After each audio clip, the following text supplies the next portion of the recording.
Okay, today we're going to do spherical coordinates and talk about how to set them up in triple integrals. And I have a video today because I like to do an analogy of how you can act out spherical coordinates using your arms. So I'm going to show you how.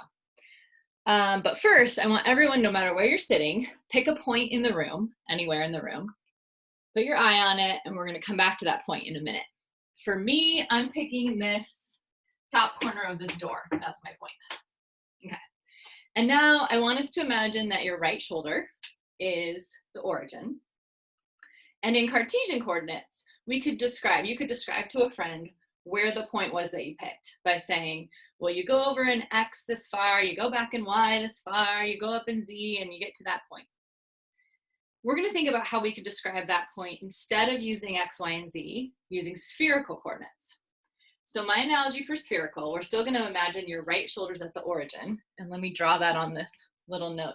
So here you are, your right shoulder is right here at the origin, your head's here, and you are, I'm making it me with my hair, you're looking this way in the positive Y direction. You're looking forward in life. You're keeping things positive. Okay, so now I want you to imagine here are the only things that you can move on your body to be able to, quote unquote, reach that coordinate that you picked.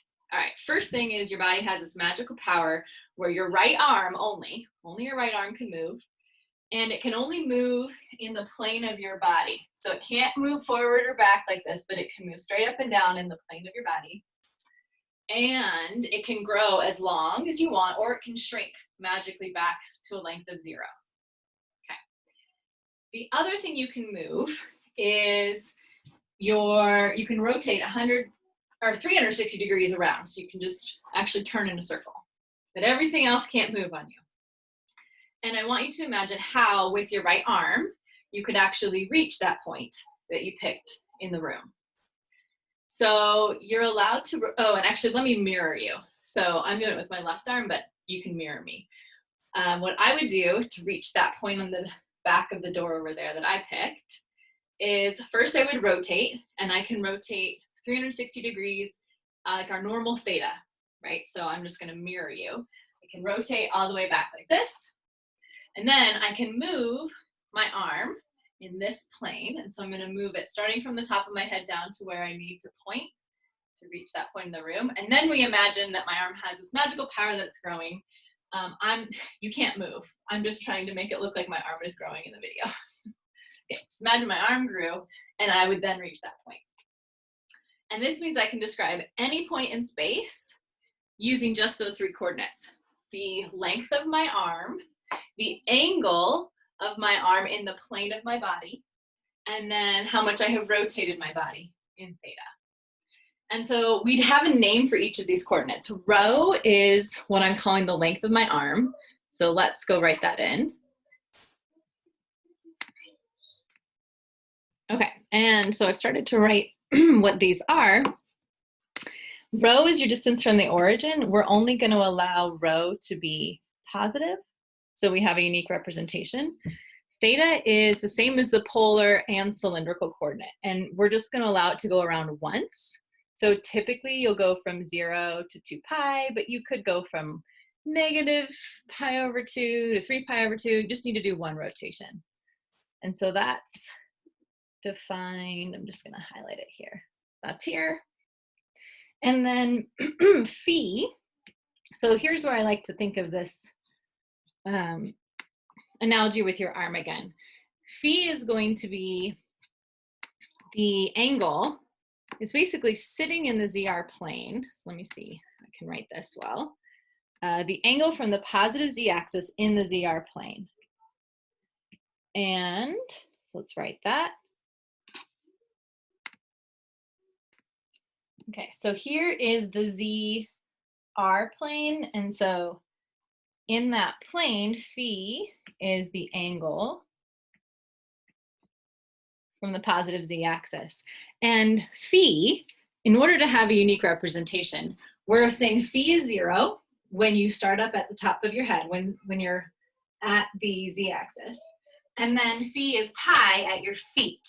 And phi is only allowed to go from your head to your feet. So I like to keep the analogy phi and feet as a reminder that we restrict phi to just be between 0 and pi. And the reason we do that is so that we have a unique representation of every point in space so that we're not double counting points. Now, just to make life a little fun, in most physics and engineering books, you kind of have to watch out because sometimes the meaning of phi and theta is switched, meaning that when they say phi in some of these engineering books, they might actually be talking about what we're calling theta. Clearly, I think mathematicians are correct because we like to be consistent. Theta is the same theta in polar and cylindrical. We don't do this switching that some physics and engineering books do. But I just wanted to give you the heads up that they, depending on other courses you're in, they may be talking about a different angle. You just want to double check whenever you're working in spherical. But clearly, they should all see the right side and come to what we do in math, I think. Okay. Now let's use this analogy with moving your body and spherical coordinates to trace out these 3 different surfaces. Okay, so I want everyone to imagine, everyone's gonna put their right arm out, rho is equal to 2. So you imagine that the length of your arm, I have a pencil at the tip, the length of your arm is 2. Now phi can be anything and theta can be anything. And so now you can move around and trace out, see what your pencil would be tracing out. If phi could be anything and theta could be anything. And you should be noticing I would be tracing out a sphere, right, centered at the origin with radius 2. And so that's one of the easiest things to describe in spherical coordinates is just a sphere. All right, let's try it now with phi being 3 pi over 4. So now everybody take your right arm again, start up here when phi is 0, and then move to where phi is 3 pi over 4. Here it would be pi over 2.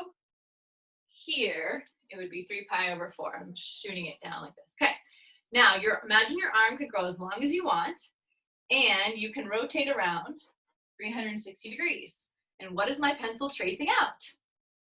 If you said a bottom cone, you're correct. That's exactly what this would be in spherical coordinates, is this bottom cone here, where this whole angle from here to here is 3 pi over 4. Okay, and then lastly, let's see what happens if just theta is allowed to be pi over 4. So now you're allowed to rotate. You're going counterclockwise, so I'm going to mirror you. So you're going counterclockwise, so you're at an angle of pi over 4, and then your right arm can grow as long as you want, and you're allowed to move phi anywhere from your head to your feet. And now you'd be tracing out a plane, but not an entire plane, because notice I never can reach points back here in the room. I'm only allowed to reach this half plane. And so we can sketch that here. So that's the end of the visual part. I'll sketch it and then we'll move on to notes for the rest.